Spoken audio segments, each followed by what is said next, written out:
কোন মেয়েকে বৌমা করবেন? আমার মা বোনটা ভালো করে শুনে নিন, কোন মেয়েকে বৌমা করবেন? যাই তাই মেয়েকে বৌমা করবেন না। কোরআন বলছে যে মেয়ের মধ্যে কমসে কম 6টা গুণ পাবেন। কটা কটা? মুসলিমাতিন, মুমিনাতিন, কানিতাতিন, তাইবাতিন, আবিদাতিন, সাইহাতিন, সাইয়্যিবাতিন ওয়া আবকারা। 28 নম্বর পারার 19 নম্বর পৃষ্ঠা 11 নম্বর লাইন, সূরার নাম সূরা তাহরিমের 5 নম্বর আয়াত। 1 নম্বর দেখবেন মেয়েটি মুসলমান কিনা খবর নেবেন। 2 নম্বর হলো মেয়েটি বিশ্বাসী মেয়ে কিনা খবর নেবেন। 3 নম্বরটা হলো খুব ইম্পর্টেন্ট, কি? মেয়েটি আনুগত্যশীলা মেয়ে কিনা খবর নেবেন। দূর থেকে খবর নিয়ে দেখবেন মেয়েটি ওর বাপ আর মাকে ভক্তি শ্রদ্ধা করে কিনা খবর নেবেন। দূর থেকে খবর নিয়ে সঠিক তথ্য যদি পেয়ে যান মেয়েটি ওর বাপ আর মাকে ভক্তি শ্রদ্ধা করে না, ও যত সুন্দরী মেয়ে হোক, আর যত বড় মুফতি সাহেব, পীর সাহেব, মলি সাহেবের মেয়ে হোক, আর যত শিক্ষিতা মেয়ে হোক, খবরদার ও জীবনে ওই মেয়েকে বৌমা করবেন না। ও ওর নিজের বাম্মাকে ভক্তি শ্রদ্ধা করে না, তোমার বাম্মার পাতে সহজে এক থালা ভাত দিতে চাইবে না। বেশিরভাগ মেয়ের, এই মা বোনেরা ভুল বুঝবেন না, বেশিরভাগ মেয়েদের সংসার নষ্ট হয় মেয়ের মায়ের কান ভাঙানিতে। ঠিক না? ঠিক। যে মেয়ের মা যত বেশি চালাক, যে মেয়ের মা যত বেশি চালাক, ওই মেয়ের কপালে তত তাড়াতাড়ি তলাক। আর একটা কথা বলছি, যে মেয়ে ছেলে দেখবেন বিবাহের পরে, যে মেয়ে ছেলে বিবাহের পরে স্বামীর কথার গুরুত্ব না দিয়ে ওর বাপ আর মায়ের কথায় উঠে বসে, ওই মেয়ে জাহান্নামী, জাহান্নামী, জাহান্নামী। রাগ করবেন না, বাস্তব কথা বলে গেলাম, শুনে নিন। আল্লাহর নবী একদিন সাহাবীদেরকে বলছেন, তোমাদের বাড়িতে কয় শ্রেণীর মেয়ে ছেলে আছে গো? তো সাহাবীরা বললেন, ইয়া রাসূলুল্লাহ, আমাদের বাড়িতে 4 শ্রেণীর মেয়ে ছেলে আছে। কয় শ্রেণী? 4 শ্রেণীর মেয়ে ছেলে আছে। আর আমাদের বাড়িতে তাই আছে। আপনার আমার বাড়িতে 4 শ্রেণীর মেয়ে ছেলে আছে। কে কে? মা, বোন, মেয়ে, বউ। মা, বোন, মেয়ে, বউ, 4 শ্রেণীর মেয়ে ছেলে আছে। নবীজি বললেন, তোমরা কি করে বুঝবে এই 4 শ্রেণীর মেয়ে ছেলে জান্নাতে যাবে না জাহান্নামে যাবে? আপনারা কি করে বুঝবেন? চলুন নবী কি বলছে দেখি। নবীজি বললেন, শোনো, যে সমস্ত মেয়েদের মধ্যে কমসে কম এই 6টা অভ্যাস থাকবে, ওই মেয়ে ছেলে যত নামাজ পড়ুক, রোজা রাখুক, হজ করুক, ওই মেয়ে ছেলে জাহান্নামী, জাহান্নামী, জাহান্নামী। 6টা অভ্যাস কি শুনে নিন দয়া করে একটু। 1 নাম্বার হলো, নবীজি বললেন, ওই মেয়ে ছেলের প্রতি আল্লাহর গজব, যে মেয়ে ছেলে স্বামীর সঙ্গে যখন কথা বলে তুই তমকারি করে কথা বলে, স্বামীর সঙ্গে যখন কথা বলে মেজাজ দিয়ে কথা বলে। অনেক মা বোন আছে দেখবেন পাড়ার লোকের সঙ্গে কথা বলে মিষ্টি ভাষায়, আর স্বামীর সঙ্গে যখন কথা বলে মেজাজ দিয়ে কথা বলে।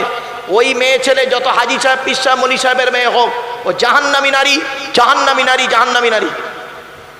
2 নাম্বার, নবীজি বললেন, ওই মেয়ে ছেলে নামাজ পড়ে রোজা রেখে জাহান্নামে যাবে। যে মেয়ে ছেলে স্বামীর দুর্নাম বদনাম, স্বামীর দুর্নাম বদনাম অন্য কোনো ব্যক্তির কাছে করে বেড়ায়।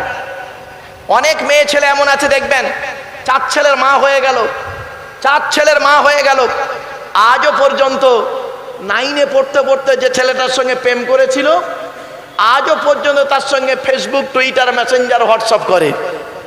ছি, লজ্জা লাগা উচিত। 3 নাম্বার হলো, ওই মেয়ে ছেলে জাহান্নামী নারী, যে মেয়ে ছেলে স্বামী থাকা সত্ত্বেও অন্য পুরুষের সঙ্গে পরকীয়ায় লিপ্ত হয়। অনেক মেয়ে ছেলের স্বামীরা দিল্লি, বোম্বাই, হায়দ্রাবাদ, আহমেদাবাদ, লখনৌ, বেনারস, আসাম, ত্রিপুরা, মেঘালয়, মণিপুর, ইম্ফল, যোধপুর, জয়পুর, ভাইজাগ, পাটনা, ভুবনেশ্বর, কটক, কোথায় বলবো, বাইরে রাজ্যে গেছে কাজ করতে, কলকাতায় যায় কাজ করতে, সপ্তাহে 1 দিন বাড়ি আসে। দেখা যায় স্বামীর অবর্তমানে স্বামীর সঙ্গে ভালো ভালো কথা বলে, আবার অন্য পুরুষের সঙ্গে পরকীয়ায় লিপ্ত হয়, ওই মেয়ে ছেলে জাহান্নামী নারী।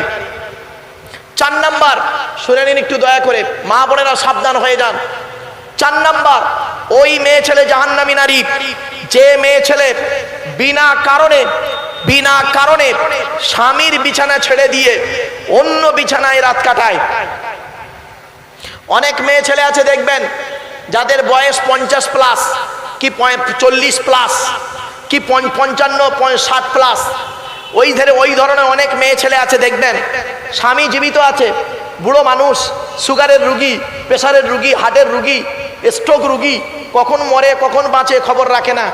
উনি করেন কি, স্বামীর বিছানা ত্যাগ করে দিয়ে ছোট ছেলের ঘরে খাটে ঘুমায় আর তাহাজ্জুদের নামাজ পড়ে, তসবিহ টানে। ওর তাহাজ্জুদের নামাজ আল্লাহ কবুল করবে না। বাবা আমাকে ভুল বুঝবেন না, আমি এই ওয়াজ যদি না করি কিয়ামতের মাঠে আল্লাহ আমার জবানটাকে টেনে ছিঁড়ে নেবে। এত সহজ ভাবলেন নাকি? চলুন এগিয়ে যাচ্ছি। 5 নাম্বার দেখুন, আরো ইম্পর্টেন্ট। 5 নাম্বার নবীজি বললেন, ওই মেয়ে ছেলে জাহান্নামী নারী যে মেয়ে ছেলে স্বামীর পরিবারের সঙ্গে খারাপ আচরণ করে। অনেক মেয়ে ছেলে আছে দেখবেন স্বামীকে খুব ভক্তি করে, শ্রদ্ধা সম্মান করে, স্বামীর বাম্মাকে দেখতে পারে না, স্বামীর ভাই বোনকে দেখতে পারে না, স্বামীর আত্মীয়দের দেখতে পারে না। ওর ভাই এলে, ওর বাম্মা এলে ভালো করে খাওয়াবে, আর স্বামীর বাম্মা স্বামীর ভাই বোন এলে আলু ছানা ডাল খাইয়ে দায় সারা কাজ করে দেবে। ওই মেয়ে ছেলে জাহান্নামী নারী। ও নামাজ পড়ুক, রোজা রাখুক, হজ করুক, জাহান্নামী নারী। যে মেয়ে ছেলে স্বামীর পরিবারের সঙ্গে খারাপ আচরণ করে। 6 নাম্বার, ওই মেয়ে ছেলে জাহান্নামী নারী যে মেয়ে ছেলে তার স্বামীকে বলে, তোমার সঙ্গে বিয়ে হয়ে আমার জীবন নষ্ট হয়ে গেছে, আমার মতো মেয়ে বলে তুমি বেঁচে গেলে, অন্য কেউ হলে বুঝতে পারতে। অনেকে মেয়ে ছেলে আছে স্বামীকে বলে দেখবেন। আবার অনেক মেয়ে ছেলে আছে বলে, তোমার সঙ্গে বিয়ে হওয়ার আগে আমাকে কত মাস্টার, ডাক্তার, ইঞ্জিনিয়ার, প্রফেসর বিয়ে করতে চেয়েছিল, আমার বাপ ভালো মানুষ বলে সেখানে বিয়ে না দিয়ে তোমার সঙ্গে বিয়ে দিয়ে আমার জীবন নষ্ট করে দিয়েছে। তো সেখানে বিয়ে দেবে কি করে রে? তুই তো নকেলাস কম মাধ্যমিক পাস। একটা ডাক্তার বিয়ে করবে? আমি ভালো বলে বিয়ে করেছি। মনে রাখবেন ওই মেয়ে ছেলে জাহান্নামী নারী। কেন? জন্ম মৃত্যু বিবাহ সবই আল্লাহর হাত। এই তকদিরের আলোচনা করলে অবাক হয়ে যাবে। চলুন ওদিকে গেলাম না, এবার আসছি কিয়ামতের মাঠে 2 দিকের প্রশ্ন হবে। কদিকের? আমার সাথে কথা বলুন না বাবা, এই তো হয়ে এসছে, 11টায় চলে আসবে হুজুরকে বলা, চিন্তা নেই। আর 15 মিনিট আমার সময় দিন একটু দয়া করে। আসলে ওয়াজ শোনার লোকের অভাব, তো আমার কপালটা খুব ভালো যে আপনাদের মতো জ্ঞানী গুণী বুদ্ধিজীবী মানুষ একটু বসে আছেন, আমার কথাগুলো শুনছেন। এখন কতটা আমল করবেন জানি না, তবে জৈসি করনে ওইসি ভরনে, না মানে তো করকে দেখ, জান্নাত ভি গায়ে দোজখ ভি গায়ে, না মানে তো মারকে দেখ। আমার বাপেরা চলুন, কিয়ামতের মাঠে 2 দিকের প্রশ্ন হবে। এটা খুব গুরুত্বপূর্ণ আলোচনা, শর্ট টাইমের ভিতরে শুনে নিন। 2 দিকের প্রশ্ন হবে। 1 নাম্বার প্রশ্ন হবে আল্লাহর তরফ থেকে, হুকুকুল্লাহ। আর 2 নাম্বার প্রশ্ন হবে বান্দার তরফ থেকে, হুকুকুল ইবাদ। চলুন, আল্লাহর তরফ থেকে কি কি প্রশ্ন হবে? আল্লাহ বলবেন, এদিকে আয়, নামাজ পড়েছিলিস, রোজা রেখেছিলিস, হজ করেছিলিস, পয়সা দিয়েছিলাম, জাকাত দিয়েছিলিস, ঈমান এনেছিলিস। তা আমরা কি বলবো? মার খাওয়ার ভয়ে, তখন আমরা মার খাওয়ার ভয়ে বলবো, আল্লাহ মাঝে মাঝে নামাজ পড়েছি, মাঝে মাঝে ছেড়েও দিয়েছি, মাঝে মাঝে রোজা রেখেছি, শয়তানের পাল্লায় পড়ে আবার ছেড়েও দিয়েছি। আপনি দয়ালু দয়াবান, আজকের দিনে কেউ আমার নেই। আল্লাহ বলবে, কেন? তা কার জন্য নামাজ ছাড়লি, কার জন্য রোজা ছাড়লি? আল্লাহ এত কাজের চাপ, নামাজ পড়ার সময় পাইনি। তা আল্লাহ বলবে, কার মুখে খাবার জোগানোর জন্য অত কাজের চাপ তৈরি করলি? বউ, ছেলে মেয়ে, পিতা মাতা, তারা কই?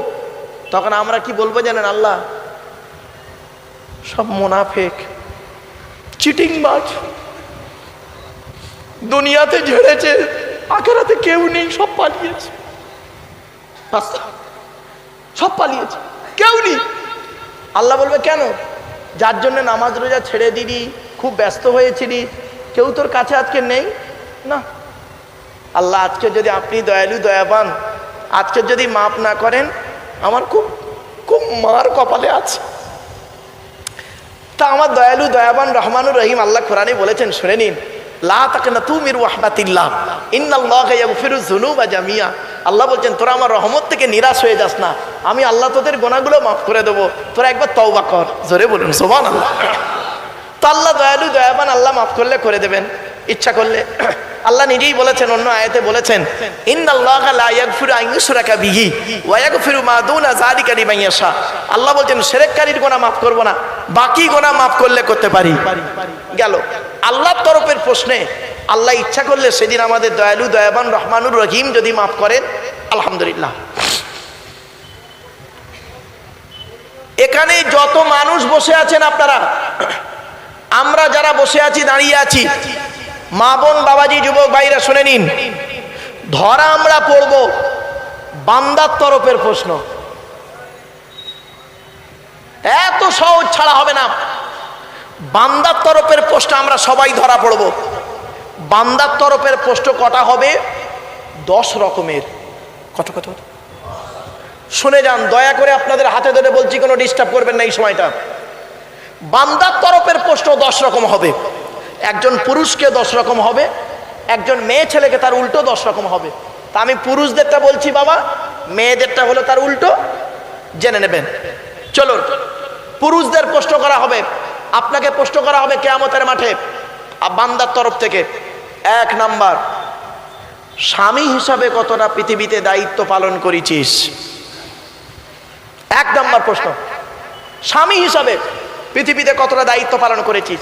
স্ত্রীর হক আদায় করেছিস? আল্লাহর নবী বলেছেন, এই স্বামীরা, তোমরা তোমাদের স্ত্রীদের কমসে কম জীবনে 17টা শিক্ষা দান করিও। কটা? 17টা শিক্ষা কমসে কম। কটা শিক্ষা দিয়েছেন স্ত্রীকে? একটাও তো দেননি। দয়া করে একটু শুনে যান, 2-4টে। 1 নম্বরে নবীজি বললেন, আসসালামু ক্বাবলাল কালাম। স্বামী স্ত্রী তোমরা যখন কথাবার্তা বলবে, একে অপরকে সালাম দেওয়া নেওয়া করবে, আল্লাহর রহমত মহব্বত ভালোবাসা আল্লাহ বাড়িয়ে দেবে। বউকে সালাম দেওয়া অভ্যাস করেছেন? 2 নম্বরে নবী বললেন, এই স্বামীরা, তোমরা তোমাদের স্ত্রীদেরকে ওই শিক্ষা দেবে, তারা যেন কোনোদিন কাবা শরীফের দিকে মুখ করে কোনোদিন থুতু যেন না ফেলে। ও নিজে পান তেরেঙ্গা খৈনি গুটকা শান্তি অশান্তি বিমল খেয়ে কোন দিকে থুতু ফেলে তার কোনো ঠিক নেই, আর বউকে বলবে কি করে? 3 নম্বরে নবী বললেন, এই স্বামীরা, তোমরা তোমাদের স্ত্রীদেরকে ওই শিক্ষা দেবে, তারা যেন কোনোদিন কাবা শরীফের দিকে মুখ করে কোনোদিন পেশাব পায়খানা যেন না ফেরে। ও নিজে কোন দিকে মুখ করে পেশাব ফেরে তার কোনো ঠিক নাই, বউকে বলবে কেমন করে? 4 নম্বরে বলা হলো, এই স্বামীরা, তোমরা তোমাদের স্ত্রীদেরকে এই শিক্ষা দেবে, তারা যেন কোনোদিন কাবা শরীফের পেছন ফিরে যেন পেশাব পায়খানা যেন না ফেরে। 5 নম্বরে বলা হলো, এই স্বামীরা, তোমরা তোমাদের স্ত্রীদেরকে এই শিক্ষা দেবে, তারা যেন কোনোদিন গোসলখানায় পেশাব যেন না ফেরে। 6 নম্বরে বলা হলো, এই স্বামীরা, তোমরা তোমাদের স্ত্রীদেরকে এই শিক্ষা দেবে, তারা যেন কোনোদিন গোসলখানায় উলঙ্গ অবস্থায় গোসল যেন না করে। 7 নম্বরে বলা হলো, এই স্বামীরা, তোমরা তোমাদের স্ত্রীদেরকে এই শিক্ষা দেবে, তারা যেন হাতের চুড়ি, এই মা বোনেরা শুনে নিন, মা বোনেদেরকে বলে যাচ্ছি, মায়েরা বোনেরা যারা শুনছেন দয়া করে শুনে নিন, আল্লাহর নবী বলেছেন, এক হাতে একটা চুড়ি পরবে, এক হাতে 2, 3, 4টে চুড়ি পরা নিষেধ। কোথায় আছেন আপনি? এক হাতে একটা চুড়ি পরবে মা বোনেরা, এক হাতে 2, 3টে চুড়ি পরা নিষেধ। রাসূলুল্লাহ বলেছেন, আমার কথা নয়। কেন বললেন? নবীজি বললেন, শোনো, তোমার স্ত্রীর চুরির ঝুনঝুনি আওয়াজটা পরপুরুষের জন্য হলো হারাম। এত সহজ ভাবলেন ধর্মটাকে? আপনি মাথায় টুপি দিয়ে গালে দাঁড়িয়ে রেখে আর নামাজ পড়ের জন্য জান্নাত পেয়ে গেছেন? কে বললো আপনাকে? চলুন এগিয়ে যাই।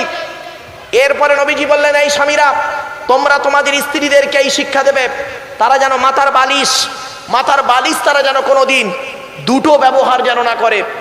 স্বামী স্ত্রী যখন ঘুমাবে, একটি মাত্র লম্বা বালিশে দুজনে মাথা রেখে ঘুমাবে, আল্লাহর রহমত মহব্বত ভালোবাসা বেড়ে যাবে। ছোট্ট একটা উদাহরণ দিচ্ছি, এখানে অনেক শ্বশুর বসে আছেন, ভুল বলছি? আচ্ছা, মেয়ের বিয়ে দিয়েছেন তো 2-1 জন? আরে ভাই বলুন না, একটু কথা বলুন না। যারা মেয়ের বিয়ে দিয়েছেন তারা শ্বশুর হয়েছেন।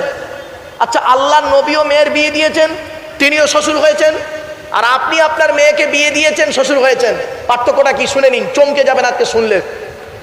আল্লাহর নবী তার মেয়েকে ফতেমাকে বিবাহ দিয়েছেন হযরত আলী রাদিয়াল্লাহু তাআলা আনহুর সঙ্গে। কি দিয়েছিলেন আর কি বলেছিলেন? আর আপনি আপনার মেয়েকে বিয়ে দিয়েছেন, কি বলেছেন আর কি কি দিয়েছেন? একটু শুনে নিন, জেনে নিন পার্থক্য কোথায় দেখুন। আল্লাহর নবী তার মেয়েকে যখন বিবাহ দিয়েছিলেন হযরত আলী রাদিয়াল্লাহু তাআলা আনহুর সঙ্গে মা ফতেমাকে কি দিয়েছিলেন? মা ফতেমাকে কি দিয়েছিলেন শুনে নিন। দুটো জামা। কত? দুটো জামা, একটা খেজুর পাতার চাটাই, একটা কম্বল, একটা পানির কলসি, একটা জাঁতা, একটা চামড়ার বালিশ। আর আপনি কি দিয়েছেন? খাট, গদি, ড্রেসিং টেবিল, আলমারি, খাটের সঙ্গে দুটো ছোট ছোট মাথার বালিশ, বিশাল বড় একটা ঠ্যাং বালিশ, দান সাজ ইত্যাদি ইত্যাদি দিয়েছেন।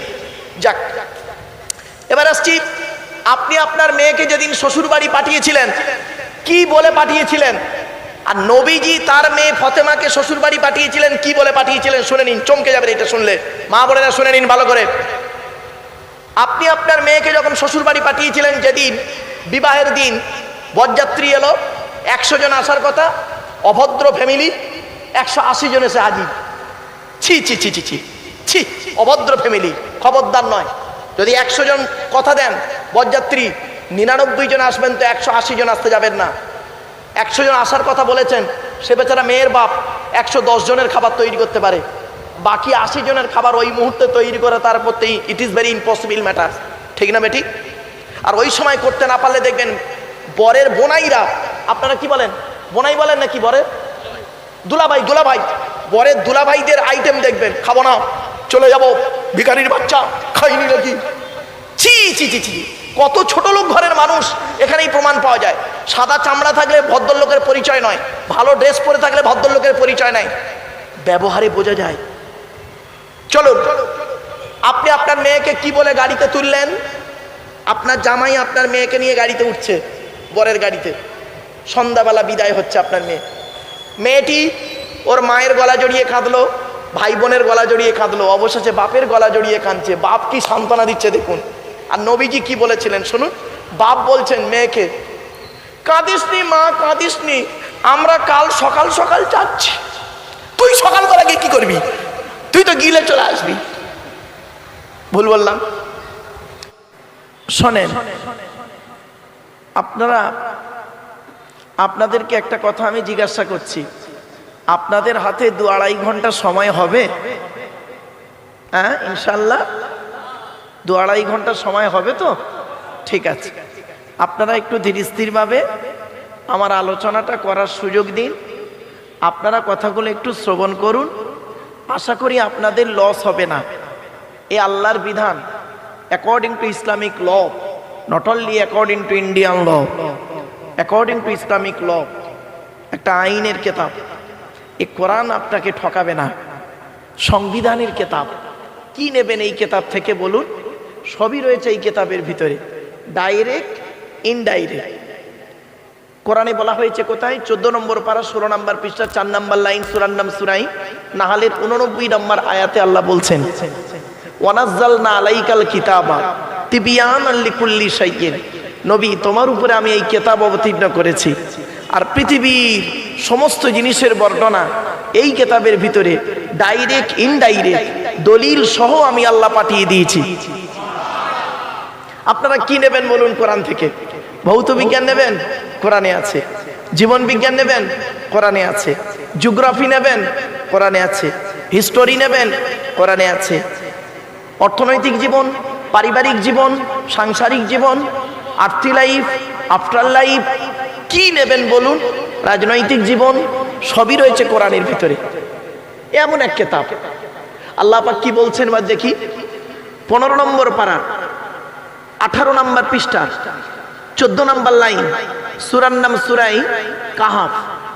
আল্লাহ বলছেন, ওয়ালাকাদ সাররাফনা ফি হাযাল কুরআন লিন-নাস মিন কুল্লি মাসাল ওয়া কানাল ইনসানু আকসারা শাইইন জাদালা। এর বাংলা মানে কি? আল্লাহ বলছেন, আমি এই কোরআনের ভিতরে মানুষের জন্য পৃথিবীর সমস্ত জিনিসের বর্ণনা উদাহরণ সহ বলে দিয়েছি। বেশিরভাগ মানুষ তারা বোঝে না কোরআন, আল্লাহ বলছেন, আমি বলিনি। বেশিরভাগ মানুষ তারা কোরআন বোঝে না, তাই না বুঝে নিজেদের মধ্যে খালি মারামারি করে। কোরআন সঠিকভাবে বোঝে না, না বুঝে নিজেদের মধ্যে মারামারি করে। কিরকম মারামারি করে একটু খুলে বলি, রেগে যাবেন না কেউ বাবা। এ কোরআনকে নিয়ে গবেষণা করছে কারা? America, London, France, Britain, Japan, Jordan, Germany ঠান্ডা করে বসে বসে কোরআনকে নিয়ে গবেষণা চলছে। কারা করেছে? Humphry Davy, Michael Faraday, Einstein, Isaac Newton, doctor Maurice Bucaille, mister Cook, mister Jabiri, mister Campbell, Rajaram Mohan Roy, Ishwarchandra Vidyasagar, Rabindranath Tagore, Acharya Jagadish Chandra Bose, Francis Drake, Williams Kitmur, Williams Harvey, Thomas, George Bernard, এরা কোরআনকে নিয়ে গবেষণা করলো। আমরা কিছু মৌলবি, সকলে নয়, আমরা কিছু মৌলবি সাহেব এই কোরআনটাকে নিয়ে কিভাবে ব্যবহার করলাম, কিভাবে ইউটিলাইজ করলাম দেখেন। তেল পড়া, পানি পড়া, ওয়াজ করা, খতম পড়া, তাবিজ মরা, ঘর বন্ধ করা, আর নিজেদের মধ্যে মারামারি করা। কিরকম মারামারি দেখুন। গোল টুপি, লম্বা টুপি, চেরা জামা, ফাড়া জামা, তবলিগ, ফুরফুরা, বেরেলি, ওয়াহাবি, জামাত ইসলামী, আহলে হাদিস, বুকে হাত বাঁধা, নাভির নিচে হাত বাঁধা, জোরে আমিন বলা, আস্তে আমিন বলা, মোনাজাত করা না করা, কিয়াম করা না করা, 20 রাকাত তারাবি পড়া, 8 রাকাত তারাবি পড়া, দোয়া করা না করা। এ ওর বলে কাফের, ওর বলে কাফের। ঠিক না বে ঠিক? আপনারা সাধারণ মানুষ কোথায় যাবেন বলুন তো দেখি। আজ আমার স্কুলের হেডমাস্টার আজই বলছিলেন, সই করতে গেছি আমি যখন, আমাদের অ্যারাইভাল ডিপারচার হয় প্রত্যেক স্কুলেই হয়, তো আমি বসেছি হেডমাস্টারের সামনে। হেডমাস্টার আমাকে বলছে, মারুফ, এই ইসলাম ধর্মটা কি এইরকম সাধারণ মানুষের ব্রেনটাকে বিকৃতি করে দেয়? বললাম, কেন স্যার, হঠাৎ আপনি এরকম প্রশ্ন করলেন কেন? বলছে, আমি ফজরের নামাজ পড়তে গিয়েছি, গিয়ে দেখি বিশাল মারামারি। কি নিয়ে মারামারি? একদল বলে বুকে হাত বাঁধতে হবে, একদল বলে নাভির নিচে হাত বাঁধতে হবে। এই নিয়ে তর্ক বিতর্ক, সে কি পেরেশান। তাই বললাম, স্যার আপনি দয়া করে ওই সব জিনিসে না গিয়ে আপনি আল্লাহর কোরআন এবং নবীর হাদিসগুলো একটু ফলো করুন, দেখবেন স্যার সমস্যার সমাধান হয়ে যাবে। এজন্য আমি আপনাদেরকে হাতে ধরে বলছি, বাবা, এমন কিছু আলোচনা আমাদের এখানে না করা ভালো, যে আলোচনা করলে আপনাদের মধ্যে বিভেদ তৈরি হবে, আপনি বুঝতে পারবেন না, সেরকম আলোচনা একজন বক্তার না করাটাই উত্তম। ঠিক না বে ঠিক বাবা? এমন কিছু আলোচনা করা উচিত যাতে করে সাধারণ মানুষ আগামী দিন কিভাবে চলবে, আগামী দিন কিভাবে চলবে, ইহকালে কিভাবে থাকবে চলবে, পরকালে গেলে তার কি হবে, সেইগুলো নিয়ে তুলে ধরা ভালো। আর নিজেদের মধ্যে বিভেদ না করে ইসলামের বাণী, কোরআনের বাণী শান্তির মধ্য দিয়ে প্রচার করাটাই উত্তম। ঠিক না বে ঠিক? তো আমার বাপেরা, আমি আপনাদেরকে অনুরোধ করছি, আপনারা দূর দূরান্ত থেকে এসেছেন, জ্ঞানী গুণী বুদ্ধিজীবী মানুষ। আগেই আপনাদের বলি, আমি তেমন কোনো বড় আলেম নই, তেমন কোনো বড় বক্তা নই বাবা। আমি মনে করি আমার জ্ঞানটা হলো সীমিত কিছু বই পুস্তক অক্ষর সিলেবাসের জ্ঞান। আপনাদের জ্ঞানগুলো হলো বিভিন্ন রকম কোয়ালিটি কোয়ান্টিটি বক্তার বক্তব্য শোনা জ্ঞান। তো আমি মনে করি আপনাদের জ্ঞানগুলো হলো প্রশান্ত মহাসাগরের মতো জ্ঞান, আর প্রশান্ত মহাসাগরের উপরে ছোট্ট একটা কলসির মতো আমার জ্ঞান। আমি আপনাদের জ্ঞান দিতে এসেছি, এটা যেন কোনো দিন ভাববেন না আমি আপনাদের জ্ঞান দেওয়ার ক্ষমতা রাখি নাই বাপ। পেশাগত দিক থেকে আমি একজন উচ্চ মাধ্যমিক হাই মাদ্রাসার শিক্ষক, কলেজ এবং ইউনিভার্সিটির ছেলে মেয়েও পড়াই। কাজে কাজে আমি একজন ছাত্র, আমি এখনো একজন ছাত্র, তওরাতের একজন ছাত্র, ইঞ্জিলের একজন ছাত্র, জবুরের একজন ছাত্র, শ্রীমতী ভগবত গীতারও একজন ছাত্র, দি হলি কোরআনের আমি একজন ছাত্র। তো এই 5টা ধর্মের ছাত্র হিসাবে আজ আপনাদের কাছে এসেছি। আল্লাহ আনিয়েছেন টু দি পয়েন্টের উপরে কিছু আলোচনা, একটু আলোচনা করার জন্য বাপ। যদি ভুল ভ্রান্তি হয়ে থাকে আল্লাহর রাস্তায় আমাকে মাফ করবেন, আর আমার কথার মধ্যে যদি ভুল হয়ে থাকে আমাকে ভুলটা ধরিয়ে দেবেন বাবা, আমি খুব খুশি হব। কারণ যেহেতু ছাত্রেরই ভুল হয়, আপনারা অনেক জ্ঞানী মানুষ, বিভিন্ন কোয়ালিটি কোয়ান্টিটি বক্তার বক্তব্য শোনা মানুষ, বয়োজ্যেষ্ঠ মানুষ আছেন বাবা, তাই আমি আপনাদের কাছে আলোচনার শুরুতেই আমি আবেদন নিবেদন করে নিলাম, दीन मिला ईमान मिला पढ़ने के लिए कुरान मिला, जो कुछ देने का था सब कुछ दिलवा दिया कमली वाले ने, कलेमाई तय्यबा ला इलाहा इल्लल्लाह। एकटू बोलें ला इलाहा इल्लल्लाह, ला इलाहा इल्लल्लाहु मुहम्मदुर रसूलुल्लाह सल्लल्लाहु अलैहि वसल्लम। मुहम्मदुन बशरुन এর বাংলা মানে কি? মুহাম্মদ সাল্লাল্লাহু আলাইহি ওয়াসাল্লাম হলেন একজন মানুষ। মুহাম্মাদুন বাশারুন, মুহাম্মদ সাল্লাল্লাহু আলাইহি ওয়াসাল্লাম হলেন একজন মানুষ। তবে হ্যাঁ, লাইসা কাল বাশারি, আমার আপনার মতো কোয়ালিটি কোয়ান্টিটির মানুষ তিনি ছিলেন না। আমাদের চাল চলন, কথাবার্তা, ওঠা বসা, ভদ্রতা, নম্রতা, চরিত্র, দানশীলতা, বদান্যতা, সহনশীলতা, দৈহিক গঠন, ইবাদত বন্দেগী, নামাজ রোজা, আর নবীর চাল চলন, কথাবার্তা, ইবাদত বন্দেগী বিটুইন ফার ডিফারেন্স, অনেক পার্থক্য। ছোট্ট দুটো উদাহরণ দিচ্ছি। ইসলামে অনেক জিনিস আছে নবীর জন্য হালাল, আমাদের জন্য হারাম। নবীর জন্য কি বললাম বাবা? আমার সাথে একটু কথা বলে। হালাল, আমাদের জন্য হারাম। উদাহরণটা দিই, সবসময় উদাহরণটা একটু নেওয়ার চেষ্টা করবেন। ইসলামে আছে নবীর জন্য হালাল, আমাদের জন্য হারাম। উদাহরণটা দিচ্ছি, দেখেন। ইসলামে আছে উম্মতের স্ত্রীকে বিবাহ করা নবীর জন্য হালাল, কিন্তু নবীর স্ত্রীকে বিবাহ করা উম্মতের জন্য হারাম। আমি কি বোঝাতে পারলাম বাবা? মানে উম্মতের স্ত্রীকে নবী বিয়ে করতে পারে, কিন্তু নবীর স্ত্রীদের উম্মতের বিয়ে করা হারাম। তাহলে বোঝা গেল কি? নবীর জন্য হালাল, আমাদের জন্য হারাম। এজন্য আপনাদেরকে বলছি, আর একটা উদাহরণ দিচ্ছি, দেখুন। ইসলামে আছে কোরআনের 4 নম্বর পারা বা খণ্ডে 16 নম্বর পৃষ্ঠার 12 নম্বর লাইনে সূরার নাম সূরা নিসার 3 নম্বর আয়াতে বলা হয়েছে, এতিমদের মধ্য থেকে তোমরা 2, 3 অথবা 4টে বিবাহ করতে পারো। ফাইন খিফতুম আল্লাহ তাআদিলু ফাওয়াহিদাতান, যদি তোমাদের ভয় হয় স্ত্রীদের মাঝে ন্যায় বিচার করতে পারবো না, তাহলে একটা বিয়ে করো।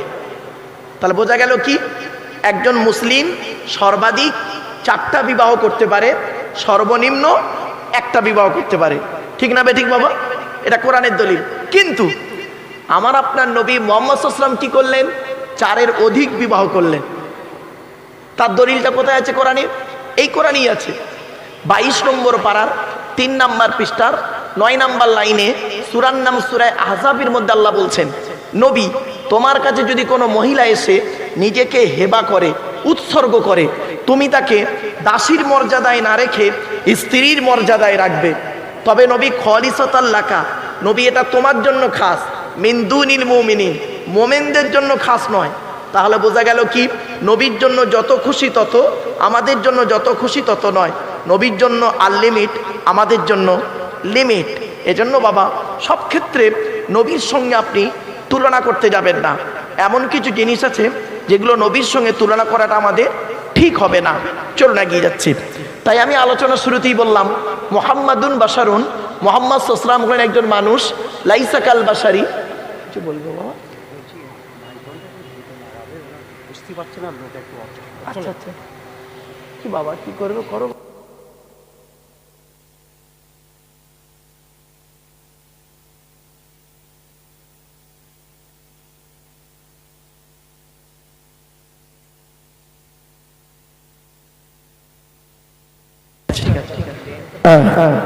এবারে ঠিক আছে, আমি বুঝতে পারি। তার মানে ও বেচারা না এইরাম করে দিয়েছে, যার ফলে আওয়াজটা এইভাবে চলে যাচ্ছে। চলেন এবারে আপনারা বুঝতে পারছেন বাবা আমার কথা? আমার কথা বুঝতে না পারলে আমাকে বলবেন ডাইরেক্ট। শুনে নিন, আল্লাহর নবী ওয়াজ করতেন। কবে ওয়াজ করতেন? হাদিসটা শুনে নিন। হাদিসটা কোথায় আছে? বুখারী শরীফে হাদিসটা আছে। মেশকাত বলে একটা কিতাব আছে, হাদিসের কিতাব, তাতেও আছে। রাবির নাম কে? হাদিসটা বর্ণনা করছেন কে? আব্দুল্লাহ ইবনে মাসউদ রাদিয়াল্লাহু তাআলা আনহু। তিনি বলছেন, নবীর সাহাবী, তিনি বলছেন আল্লাহর নবী বৃহস্পতিবার দিনগত রাতে এশার নামাজের পরে সাহাবীদেরকে নিয়ে গায়ে গায়ে বসে টু দি পয়েন্টের উপরে নবীজি আমাদের ওয়াজ করে শোনাতেন। জোরে বলো, কটা পয়েন্ট? বৃহস্পতিবার রাত, দিনগত রাত, এশার নামাজের পর নবীজি সাহাবীদেরকে নিয়ে গায়ে গায়ে বসে, ছড়িয়ে ছিটিয়ে নয়, গায়ে গায়ে বসে কিভাবে ওয়াজ করতেন নবীজি? টু দি পয়েন্টের উপরে।